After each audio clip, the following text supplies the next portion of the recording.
আসসালামু আলাইকুম। Channel I সংবাদে সবাইকে আমন্ত্রণ জানাচ্ছি আমি সোহেল ফাইসাল। বিস্তারিত সংবাদের শুরুতেই জানিয়ে দিচ্ছি সুপার ফ্রেশ সয়াবিন অয়েল সংবাদ শিরোনামগুলো। স্মার্ট বাংলাদেশ গড়ায় সরকার, অর্থনীতি ও নাগরিকদের স্মার্ট করতে প্রধানমন্ত্রীর ঘোষণা, রাজধানীতে ডিজিটাল মেলা উদ্বোধন।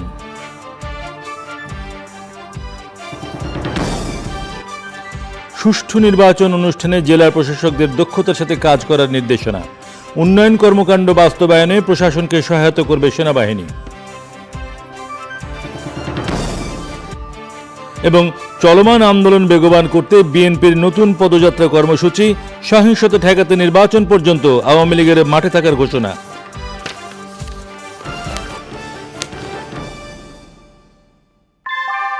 কুয়াশায় সাল চুইয়ে পানি আর কত হয়রানি আছে সমাধান। বসত ঘরে লাগাও, আনো আসি। প্রিয় দর্শক, সংবাদ শিরোনামগুলো জানাচ্ছিলাম। এখনকার এই সংবাদ আয়োজন একই সঙ্গে চ্যানেল আই ইউটিউব চ্যানেলে ও ইউটিউবে লাইভ স্ট্রিম হচ্ছে। এখন যাচ্ছি বিস্তারিত সংবাদে। প্রধানমন্ত্রী শেখ হাসিনা বলেছেন, ডিজিটাল বাংলাদেশের স্বপ্ন পূরণের পর এবার সরকারের লক্ষ্য স্মার্ট বাংলাদেশ গঠন। ডিজিটাল মেলার উদ্বোধনীতে ভিডিও বার্তায় প্রধানমন্ত্রী বলেন, ডিজিটাল যোগাযোগে হবে স্মার্ট বাংলাদেশ গড়ার মূল উপকরণ। স্মার্ট বাংলাদেশ গড়তে অর্থনীতি, সরকার, নাগরিক ও সমাজ সবকিছুকে স্মার্ট করে গড়ে তোলা হবে। নীলাদ্রি শেখরের রিপোর্ট। ডিজিটাল বাংলাদেশ গড়ার ঘোষণা দিয়ে 2008 সালে রাষ্ট্র পরিচালনার দায়িত্ব পেয়ে আধুনিক যোগাযোগ প্রযুক্তি গড়ে তোলা সহ সব ক্ষেত্রেই ডিজিটালাইজেশন করেছে সরকার। ভিডিও বার্তার মাধ্যমে ডিজিটাল মেলার উদ্বোধন করে প্রধানমন্ত্রী সামনের দিনে কেমন বাংলাদেশ গড়তে চান সে কথা তুলে ধরেন। ডিজিটাল বাংলাদেশ এখন বাস্তবতা। আমাদের পরবর্তী লক্ষ্য হলো স্মার্ট বাংলাদেশ গড়ে তোলা, স্মার্ট জাতি গঠন করা। স্মার্ট বাংলাদেশ অর্জনে সর্বাধুনিক প্রযুক্তি ব্যবহারের বিকল্প নেই। Artificial intelligence, internet of things, virtual reality, augmented reality, robotics, big data প্রভৃতি ডিজিটাল প্রযুক্তির সর্বোচ্চ সুবিধা কাজে লাগিয়ে অর্থনৈতিকভাবে সমৃদ্ধ হতে চাই। এখন আর বিদেশি স্যাটেলাইটের উপর নির্ভর করতে হয় না। অন্যদিকে স্যাটেলাইটের অব্যবহৃত তরঙ্গ ভাড়া দিয়ে বিপুল পরিমাণ বৈদেশিক মুদ্রা আয় করাও সম্ভব হচ্ছে। স্মার্ট দেশ গড়তে সবকিছুতেই প্রযুক্তি নির্ভর ও নতুন নতুন প্রযুক্তির ব্যবহার বাড়ানোর কথাও বলেন সরকার প্রধান। বাংলাদেশ ডিজিটালাইজেশনের এক বিপ্লব ঘটে গেছে। এখন তরুণ প্রজন্মের মধ্যে স্মার্ট বাংলাদেশের স্বপ্ন রচিত হচ্ছে। শিল্পাঞ্চলে 5G সেবা নিশ্চিত করা হবে।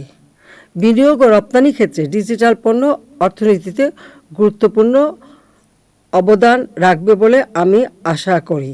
ডিজিটাল কানেক্টিভিটি হবে স্মার্ট বাংলাদেশ বিনির্মাণের প্রধান হাতিয়ার। এই কানেক্টিভিটির উপর ভিত্তি করেই গড়ে উঠবে smart citizen, smart economy, smart government এবং স্মার্ট সোসাইটি। স্মার্ট বাংলাদেশ বিনির্মাণে সবাইকে একযোগে কাজ করারও আহ্বান জানান প্রধানমন্ত্রী Sheikh Hasina. Niladri Shekhar, channel I, Dhaka. Smart মানুষই তৈরি করবে স্মার্ট বাংলাদেশ, আর সেই স্মার্ট মানুষ গড়ে উঠবে প্রযুক্তির হাত ধরে। বঙ্গবন্ধু আন্তর্জাতিক সম্মেলন কেন্দ্রে 3 দিনের ডিজিটাল বাংলাদেশ মেলার উদ্বোধন অনুষ্ঠানে এমন আশা প্রকাশ করেন বক্তারা। সবার জন্য উন্মুক্ত মেলায় প্রযুক্তিপণ্য ও সেবা প্রদর্শন করছেন তথ্য ও প্রযুক্তি খাত সংশ্লিষ্টরা। পান্থর রহমান জানাচ্ছেন বিস্তারিত। প্রযুক্তির হাত ধরে ডিজিটাল থেকে স্মার্ট হবে বাংলাদেশ। প্রধানমন্ত্রী শেখ হাসিনার সেই লক্ষ্যের পথে হাঁটতে 2 বছর পর আবারও ডিজিটাল বাংলাদেশ মেলার আয়োজন।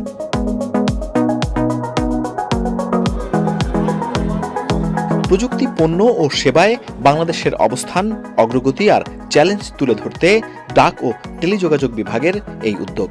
কৃত্রিম বুদ্ধিমত্তা, রোবোটিক্স, বিগ ডেটা আর ব্লকচেইনের মতো বিষয়গুলো উঠে এসেছে মেলায়।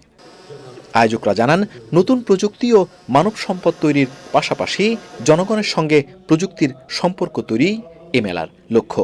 আমাদের এই মেলার আয়োজনও কিন্তু হচ্ছে সেই তরুণদের জন্য যারা তাদের মেধার বিকাশ ঘটাবে এবং সেই মেধার বিকাশ দিয়ে তারা বাংলাদেশটাকে সোনার বাংলায় রূপান্তর করবে। নতুন প্রজন্ম তারা পৃথিবীর সমস্ত প্রযুক্তি ধারণ করে সেই প্রযুক্তিভিত্তিক যে জ্ঞান সেইটিকে তারা সারা পৃথিবীর জন্য দিয়ে দেবে। আধুনিক সমাজ গড়ে তুলতে তথ্য প্রযুক্তি শিক্ষায় শিক্ষিত করে তোলার তাগিদ দেন বক্তারা। একটি দেশ তখনই ডিজিটাল দেশ হিসেবে পরিচিত হবে যখন এটি পরিণত হবে ই-স্টেটে, অর্থাৎ রাষ্ট্রের সকল কার্যক্রম, সরকার, শিক্ষা, বাণিজ্য, কৃষি, ভূমি ব্যবস্থা, ব্যাংকিং তথা আর্থিক লেনদেন তথ্য প্রযুক্তির সফল সমন্বয় এবং ব্যবহারে ঘটবে। মানুষের সাথে মানুষের সংযোগ, প্রযুক্তির সাথে জনগণের সংযোগ, প্রযুক্তির সাথে প্রযুক্তির সংযোগ, জনগণের সাথে উন্নয়নের সংযোগ, প্রযুক্তির সাথে উন্নয়নের সংযোগ। আর এই সার্থক ডিজিটাল সংযুক্তির মাধ্যমেই গড়ে উঠছে নলেজ বেসড সোসাইটি বা জ্ঞানভিত্তিক সমাজ। 3 দিনের মেলা প্রতিদিন সকাল 10টা থেকে রাত 8টা পর্যন্ত খোলা থাকছে। মেলায় কোনো প্রবেশ মূল্য নেই। পান্থ রহমান, চ্যানেল আই, ঢাকা। দুর্নীতি ও মাদক যেন সমাজকে ধ্বংস করতে না পারে সেদিকে সতর্ক দৃষ্টি দিতে বলেছেন রাষ্ট্রপতি মোহাম্মদ আব্দুল হামিদ। জেলা প্রশাসক সম্মেলন উপলক্ষে তাদের উদ্দেশ্যে ভাষণে রাষ্ট্রপতি বলেন, দুর্নীতির কারণে টেকসই উন্নয়ন যেন বাধাগ্রস্ত না হয় সেজন্য মাঠ প্রশাসনের প্রতিটি স্তরে স্বচ্ছতা ও জবাবদিহিতা নিশ্চিত করতে হবে। বৈশ্বিক পরিস্থিতি মাথায় রেখে সরকারি সম্পদের সর্বোচ্চ ব্যবহার, ব্যয় সংকোচন এবং উন্নয়ন কর্মসূচির সফল বাস্তবায়নে জেলা প্রশাসকদের আরও যত্নশীল হওয়ার আহ্বান জানান রাষ্ট্রপতি।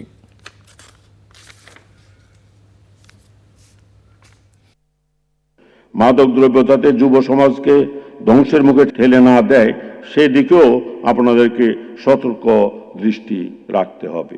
দুর্নীতি উন্নয়নের সবচেয়ে বড় অন্তরায়। দুর্নীতির কারণে টেকসই উন্নয়ন বাধাগ্রস্ত হচ্ছে। তাই মাঠ প্রশাসনের প্রতিটি স্তরে স্বচ্ছতা ও জবাবদিহি ব্যবস্থা গড়ে তুলতে হবে। সুষ্ঠু ও গ্রহণযোগ্য নির্বাচন করতে আইনশৃঙ্খলা বাহিনীর পাশাপাশি জেলা প্রশাসকরাও ভূমিকা রাখবেন। দক্ষতার সাথে সেই কাজ করার নির্দেশ দিয়েছেন স্বরাষ্ট্রমন্ত্রী। সরকারের উন্নয়ন কর্মকাণ্ড বাস্তবায়নে প্রশাসনের সাথে সেনাবাহিনী একসঙ্গে কাজ করবে বলে জানিয়েছেন সেনাপ্রধান। সরকারের নির্বাচনী ইশতেহারের অগ্রাধিকার অনুযায়ী চলমান প্রকল্প তদারকির নির্দেশ দেওয়ার মধ্য দিয়ে শেষ হয়েছে 3 দিনের জেলা প্রশাসক সম্মেলন। রফিকুল বাশারের রিপোর্ট। জাতীয় নির্বাচনের সময় জেলা প্রশাসকরা রিটার্নিং অফিসারের দায়িত্ব পালন করেন। নির্বাচন পরিচালনায় জেলা প্রশাসকদের ভূমিকা অন্যতম। আসন্ন জাতীয় সংসদ নির্বাচনের আগে এটি শেষ জেলা প্রশাসক সম্মেলন। নির্বাচনের সময় যা প্রয়োজন তাদের অভিজ্ঞতা এবং তাদের দক্ষতা দিয়ে তারা যে কোনো সিচুয়েশন তারা মোকাবেলা করতে পারবে। আর বস্তুত আমাদের তো এখানে করণীয় সেই সময় কিছু থাকবে না। আমাদের মন্ত্রণালয়গুলি শুধু আমরা রুটিন ওয়ার্ক করব। মূল দায়িত্বে থাকবে ইলেকশন কমিশন। তা আমরা সেই সম্বন্ধে আমরা বলেছি যে একটা সুষ্ঠু অ্যাকসেপ্টেবল নির্বাচন এই দেশবাসী চাচ্ছেন, সারা বিশ্ব সেইভাবেই তাকিয়ে আছেন। আপনারা সেই নির্বাচন, একটা সুষ্ঠু নির্বাচনের জন্য কিন্তু আপনাদের ভূমিকা মুখ্য হবে। সেই জন্যই আপনারা নিজেদের তৈরি রাখুন। অনিবন্ধিত অনলাইন ও আইপি টিভিগুলোতে গুজব বা বিভ্রান্তি ছড়ানো রোধে এবং সত্য প্রচারে সজাগ থাকতে বলা হয়েছে। অনেকগুলো আইপি টিভি আছে যেগুলোর কোনো নিবন্ধন নাই, এবং ইউটিউব চ্যানেল আছে যেগুলোর মাধ্যমে যারা সেগুলোতে কাজ করে তারা নিজেদেরকে আবার সাংবাদিক পরিচয় দেয়, এবং সেগুলোর মাধ্যমে অনেক সময় গুজব ছড়ানো হয়, সেগুলোর মাধ্যমে অনেক সময় ভুল তথ্য পরিবেশন করা হয় এবং বিভ্রান্তি ছড়ানো হয়। এটি একটি বড় চ্যালেঞ্জ। জেলা প্রশাসকের সাথে আলোচনার সময় এই কথাটি উঠে এসছে।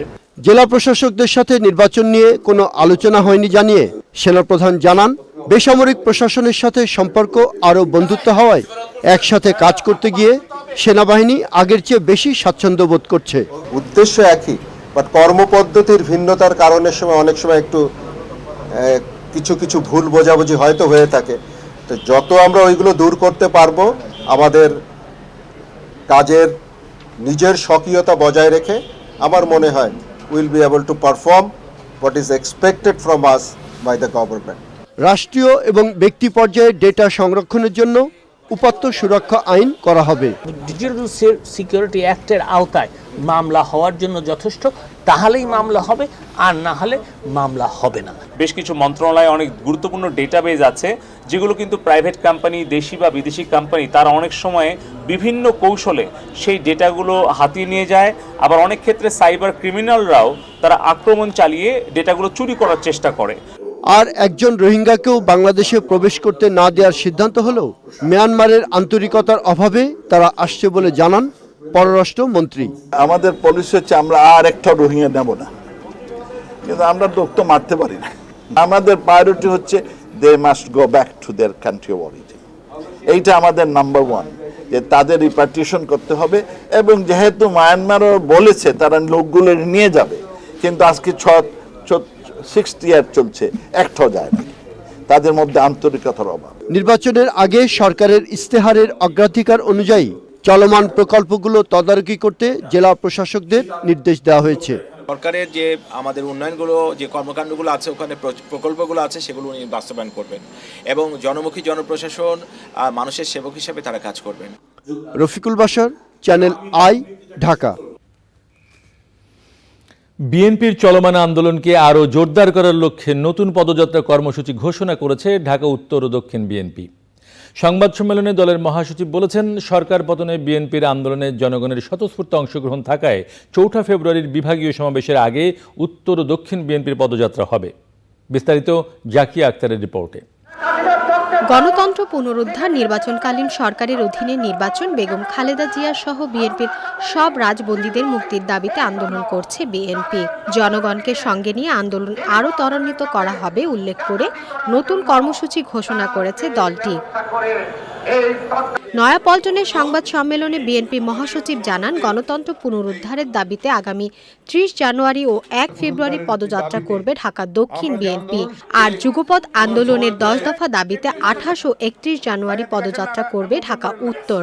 ঢাকা মহানগর দক্ষিণের কর্মসূচি হচ্ছে আগামী 30/1 সোমবার এটা পদযাত্রা হবে। যাত্রাবাড়ি থেকে শ্যামপুর দুপুর 2টা থেকে শুরু হবে। ফেব্রুয়ারির 1 তারিখে বুধবার মুক্তা থেকে মালিবাগ ওই একই সময় দুপুর 2টায় আপনার এই পদযাত্রা হবে। ঢাকা মহানগর উত্তর বিএনপির 28/1/2023 শনিবার দুপুর 2টায় বাড্ডা সুবাস্তু বেলি থেকে শুরু হয়ে রামপুরা হয়ে আবুল হোটেলের সামনে শেষ হয়ে যাবে। এরপরে 31 তারিখে মঙ্গলবার গাবতলী টার্মিনাল থেকে শুরু হয়ে মাজার রোড হয়ে মিরপুর 1 নম্বর হয়ে 10 নম্বর গোল চত্বরে শেষ হবে। মির্জা ফখরুল বলেন, গণতন্ত্র পুনরুদ্ধারের জন্য যারা সংগ্রাম করছে তাদের উপর নির্বিচারে অত্যাচার চালাচ্ছে সরকার। যারা রাতের অন্ধকারে আগের রাতে ভোট করে, যারা 154 জনকে বিনা ভোটে নির্বাচিত ঘোষণা করে দেয়, বিনা প্রতিদ্বন্দ্বিতায়, তাদের কোন মুখেই সব কথা বলে নির্বাচন সম্পর্কে, এটা আমার মাথায় আসে না। লজ্জা শরমহীন।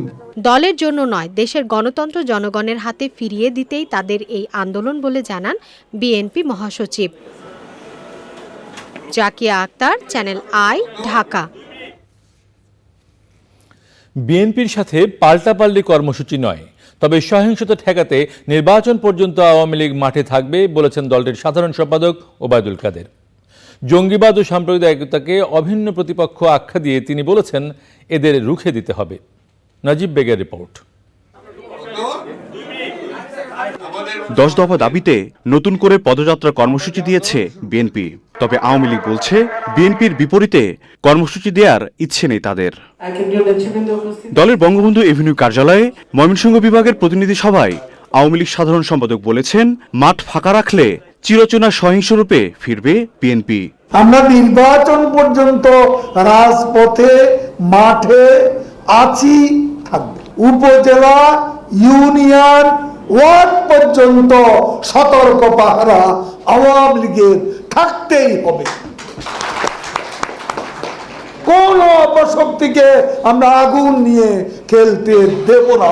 পরে ঢাকা বিশ্ববিদ্যালয়ের জগন্নাথ হলে সরস্বতী পূজা উপলক্ষে পূজামণ্ডপ পরিদর্শন করেন আওয়ামী লীগ সাধারণ সম্পাদক। সেখানে সাম্প্রদায়িক শক্তির বিরুদ্ধে নিজেদের অবস্থান তুলে ধরেন তিনি। আমাদের প্রধানতম সাম্প্রদায়িকতা, জঙ্গিবাদ, সাম্প্রদায়িকতাকে রুখতে হবে। জঙ্গিবাদ, রুখতে হবে। যাদের দলের মাঝেই গণতন্ত্র নেই তাদের মুখে গণতন্ত্রের কথা মানায় না বলেও মন্তব্য করেন ওবায়দুল কাদের। নাজিব বেগ, চ্যানেল আই, ঢাকা। ভোট নিয়ে বিএনপি সংলাপ চাইলে হতে পারে বলে ইঙ্গিত দিয়েছেন সংসদ উপনেতা বেগম মতিয়া চৌধুরী। তিনি বলেছেন, বিদেশি প্রেসক্রিপশনের রাজনীতি শেষ পর্যন্ত টেকে না। বঙ্গবন্ধু কন্যা প্রধানমন্ত্রী শেখ হাসিনা বাস্তবতা মাথায় রেখে দেশের মানুষের জন্য রাজনীতি করেন। সোমা ইসলামের রিপোর্ট। সংসদ উপনেতা হিসেবে দায়িত্ব নেওয়ার পর চ্যানেল আইয়ের সঙ্গে সাক্ষাৎকারে আগামী দিনের রাজনীতি আর ভোট নিয়ে নানা কথা বলেছেন বেগম মতিয়া চৌধুরী। বললেন, বিএনপি মিথ্যাচার করে সংসদ থেকে পদত্যাগ করেছে। মাননীয় প্রধানমন্ত্রী যখন বিরোধী দলে ছিলেন 5 বার ওনার মাইক অফ করে দিছে। উনি দাঁড়ায় থাকছেন, মানে যতক্ষণ মাইক্রোফোন না দেওয়া হবে ততক্ষণ পর্যন্ত উনি বসবেন না, তারপরে দেওয়া হয় নাই। মানুষ তো দেখছে যে হারুন সাহেব কথা বলতে পারে কিনা, রুমিন ফারহানা কথা বলতে পারে কি পারে না। এগুলি বলার পরে যদি মনে করে যে একটা অসত্য কথারে 10 বার জোর দিয়ে বললেই সেটা সত্যে পরিণত হবে না। সংসদ থেকে বেরিয়ে যাওয়ার পর বিএনপি যখন পুরোপুরি রাজপথ নির্ভর, তখন সংলাপের আর কোনো সম্ভাবনা আছে কিনা এমন প্রশ্ন ছিল সংসদ উপনেতার কাছে। সংলাপ শব্দটা খুব ভারী, কিন্তু প্রশ্ন হলো বাঙালি তো আলাপ করতে পারলে আর কিছুই চায় না। হ্যাঁ, তাই না? আলাপ, সংলাপ, বিলাপ, প্রলাপ সব কিছুতেই বাঙালি অভ্যস্ত। তারা সংলাপ করতে চাইলে হবে। তাদের আহ্বান যদি থাকে তাহলে আপনারা কি সেই আলাপে সাড়া দেবেন? এটা আমি এই মুহূর্তে তো এককভাবে বলতে পারি না, তবে আমরা যে কোনো আলাপ আলোচনায় পজিটিভ দৃষ্টিভঙ্গি রেখেই চলতে দেখছি আওয়ামী লীগরা, এবং বিশেষ করে আমাদের প্রধানমন্ত্রী জননেত্রী শেখ হাসিনা, তিনি সবসময় রেসপন্সিভ, মানে সংবেদনশীল, আবেগ দিয়ে তো সব উনি পরিচালিত হন না, কোনো সময়ই হন না। বিএনপিকে ভিনদেশি প্রেসক্রিপশন নিয়ে না চলার পরামর্শ দিয়েছেন সংসদ উপনেতা। বিদেশমুখী রাজনীতি তো টেকে নাই।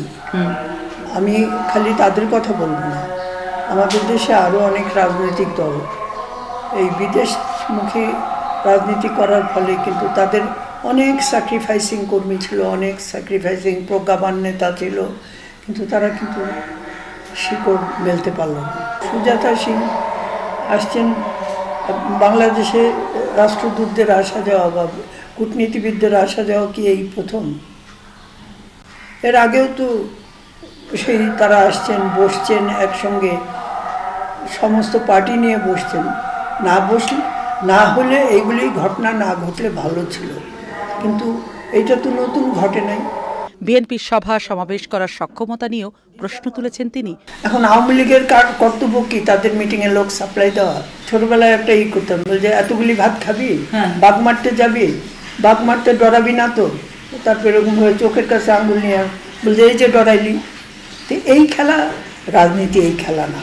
প্রতিষ্ঠার পর ৭৩ বছরে আওয়ামী লীগ সব ধরনের যুদ্ধ মোকাবেলা করেছে বলে মন্তব্য করে মতিয়া চৌধুরী বললেন, আওয়ামী লীগ কখনো বেসামাল হয় না, সবকিছুকে সামলে নেবার দলের নামই আওয়ামী লীগ। Soma Islam, channel I, Dhaka. আপনারা দেখছেন চ্যানেল আই সংবাদ।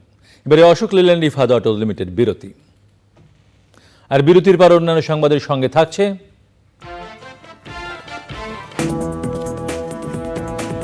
সংবাদে আবারও আমন্ত্রণ। সরকারি অনুদানে নির্মিত বীরকন্যা প্রীতিলতা চলচ্চিত্রটি মুক্তি পাচ্ছে ৩রা ফেব্রুয়ারি। শিক্ষার্থীরা যাতে সিনেমাটি সহজে দেখতে পারে সেজন্য বিশেষ উদ্যোগ নিয়েছেন বীরকন্যা প্রীতিলতা সিনেমা পরিবার। বিভিন্ন শিক্ষা প্রতিষ্ঠান ও ছাত্রী হলে প্রচারণা চালাচ্ছেন তারা। এর অংশ হিসেবে ঢাকা বিশ্ববিদ্যালয়ের কবি সুফিয়া কামাল হলে প্রচারণার অংশ নেন চলচ্চিত্রটির শিল্পী ও কলাকুশলীরা। যাযাবর মিন্টুর রিপোর্ট। অগ্নিযুগের বিপ্লবী প্রীতিলতা ওয়াদ্দেদারের জীবনের ওপর কথা সাহিত্যিক সেলিনা হোসেনের উপন্যাস ভালোবাসার প্রীতিলতা অবলম্বনে নির্মিত হয়েছে পূর্ণদৈর্ঘ্য চলচ্চিত্র বীরকন্যা প্রীতিলতা। আমি আবার আসবো।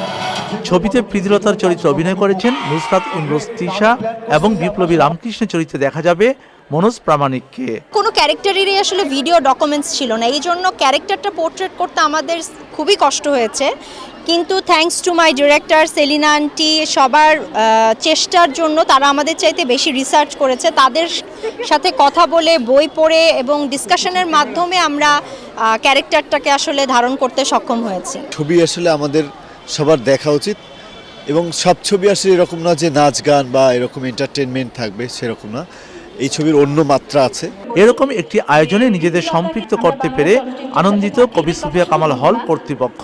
21 বছর বয়সে উনি যে ওনার দেশের জন্য যে ত্যাগ এবং যে বীরত্বের পরিচয় দিয়েছেন, এই বিষয়গুলো আমি মনে করি যে আমাদের বিশ্ববিদ্যালয় পর্যায়ে যারা আমাদের ছাত্রছাত্রী আছে তাদের প্রত্যেকেরই এখান থেকে শেখার বিষয় আছে।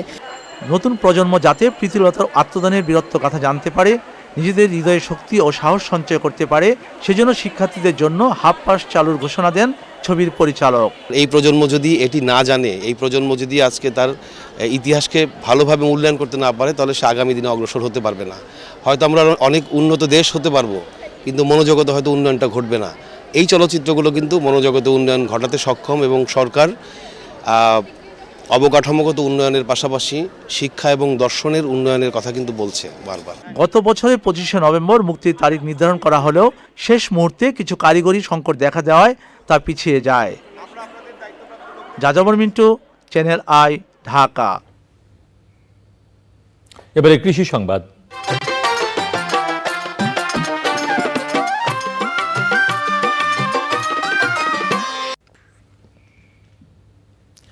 টাঙ্গাইলের দেলদুয়ারে দিনে দিনে বাড়ছে উচ্চ ফলনশীল জাতের সরিষা আবাদ। উপজেলায় এবার লক্ষ্যমাত্রার চেয়ে বেশি জমিতে সরিষা চাষ হয়েছে। ভোজ্য তেলের আমদানি নির্ভরতা অনেকটাই কমে আসবে বলছেন সংশ্লিষ্টরা। টাঙ্গাইল থেকে মুসলিম উদ্দিন আহমেদের রিপোর্ট। দেশের দ্বিতীয় বৃহত্তম সরিষা উৎপাদনকারী জেলা টাঙ্গাইল। এই অঞ্চলে এবার বাড়ির 14 জাতের সরিষার আবাদ বেশি হয়েছে। সরিষায় স্বল্প মেয়াদী ফসল হয় 2 ফসলি জমি এখন 3 ফসল আবাদের আওতায় এসছে। এই বাড়ি 14 আমরা ফলিয়া আমার দেশের উন্নতি, আমাদের উন্নতি। ওই মাঘী সরিষার অনেক ফলন বেশি, মানে কেজিতে 3 পোয়া পর্যন্ত আমরা বেশি তেল পাই।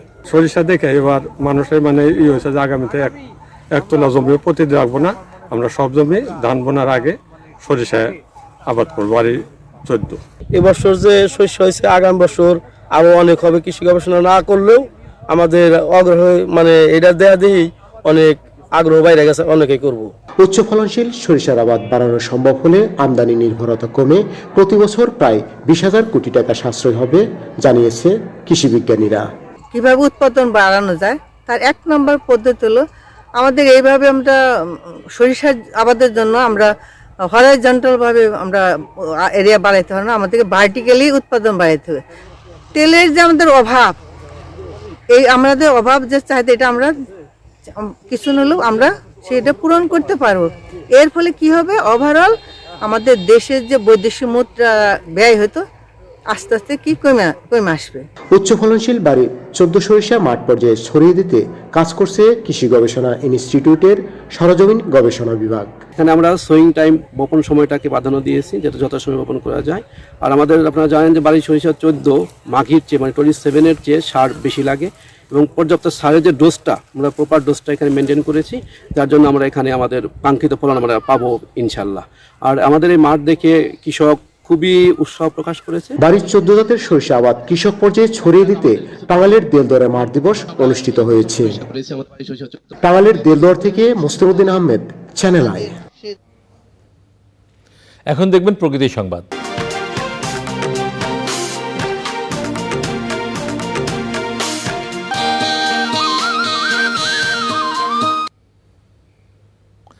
জলবায়ু পরিবর্তনের প্রভাবে পৃথিবীর যত দেশ ঝুঁকির মধ্যে আছে তার মধ্যে বাংলাদেশের অবস্থান প্রথম সারিতে। তাই জলবায়ুর বৈরী প্রভাব মোকাবেলায় বাংলাদেশের উন্নয়নের ধারা বজায় রাখতে বিভিন্ন সময়ে বেশ কিছু অভিযোজন কার্যক্রমের উদ্যোগ নেওয়া হয়েছে। জাতীয় অভিযোজন পরিকল্পনা নিয়ে দেখুন আলিমান রাজির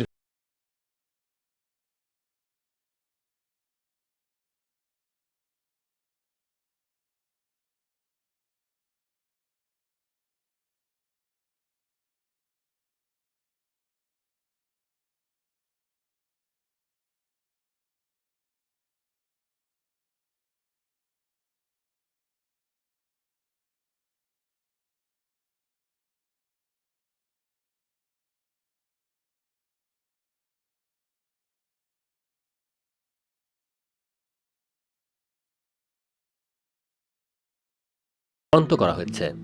মিশরে অনুষ্ঠিত বিশ্ব জলবায়ু সম্মেলনে এটি উপস্থাপিত হয়েছে এবং বাংলাদেশের পক্ষ থেকে জলবায়ু পরিবর্তনের কারণে ক্ষয়ক্ষতি মোকাবেলায় একটি আর্থিক ব্যবস্থাপনার দাবি জানানো হয়।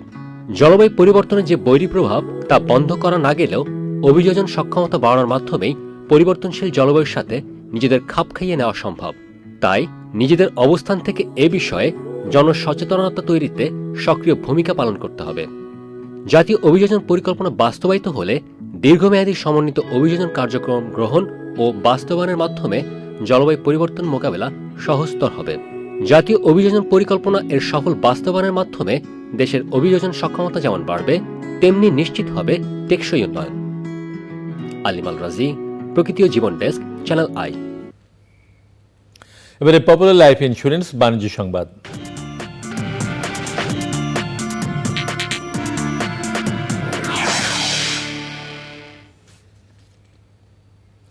ঢাকা স্টক এক্সচেঞ্জে আজ সপ্তাহের শেষ কার্যদিবসে লেনদেনে ঊর্ধ্বমুখী প্রবণতা দেখা গেছে। আগের কার্যদিবসের চেয়ে ডিএসইএক্স সূচক 2 পয়েন্ট বেড়ে ৬,২৯৬ পয়েন্টে দাঁড়িয়েছে। অপরিবর্তিত রয়েছে বেশিরভাগ কোম্পানির শেয়ারের দাম। হাত বদল হয়েছে ৩৪৭টি কোম্পানির ৫০৫ কোটি ৫৩ লাখ টাকার শেয়ার ও মিউচুয়াল ফান্ড, যা আগের কার্যদিবসের চেয়ে ২২৯ কোটি ৭ লাখ টাকা কম। এর মধ্যে দাম বেড়েছে ৩৩টির, কমেছে ১৩৬টির এবং অপরিবর্তিত রয়েছে ১৭৮টি কোম্পানির শেয়ারের দাম।